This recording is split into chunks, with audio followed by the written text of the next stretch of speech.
2 weeks after the disaster, the courtyard of the Central Hospital in Port-au-Prince is still an emergency room. This patient has probably a fracture of the spinal cord. Here, people work in English.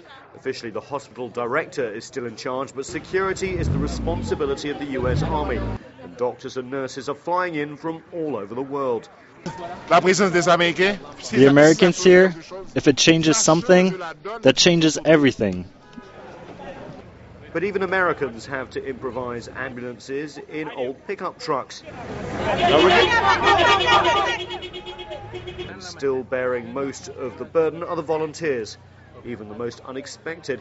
These yellow T-shirts belong to the missionaries from the Church of Scientology. We help people so they feel better, the pain goes away, it helps them to heal up faster. It's a very simple process. They teach a method, they say, that helps patients heal faster. No doctor here has approved their presence, but they say they need all the help they can get. At the lycée, where the French have set up their field hospital, patients are still coming in at a steady pace. Most were injured the day of the earthquake, but couldn't get treatment up until now.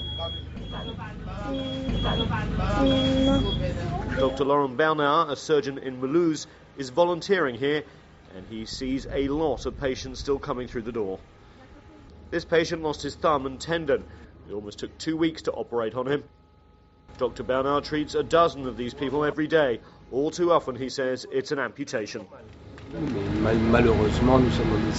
Unfortunately, we're in situations where patients found themselves compressed for several hours, even days.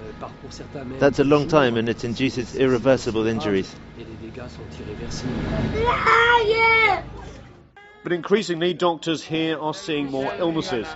Little Miana was admitted with dehydration. Her parents are convinced the conditions they live in got her sick. When her father, Michel, leaves his daughter, he goes to the camp where the family now lives. 3 generations are crammed together in a small makeshift tent. It is our friends that give us food. They're food distributions, but the people are fighting each other. So I don't want to go. Here lives also Michel's second child, his son. His leg was broken the day of the earthquake. Michel's main concern now is to feed his son and to make sure he doesn't have to return to the hospital.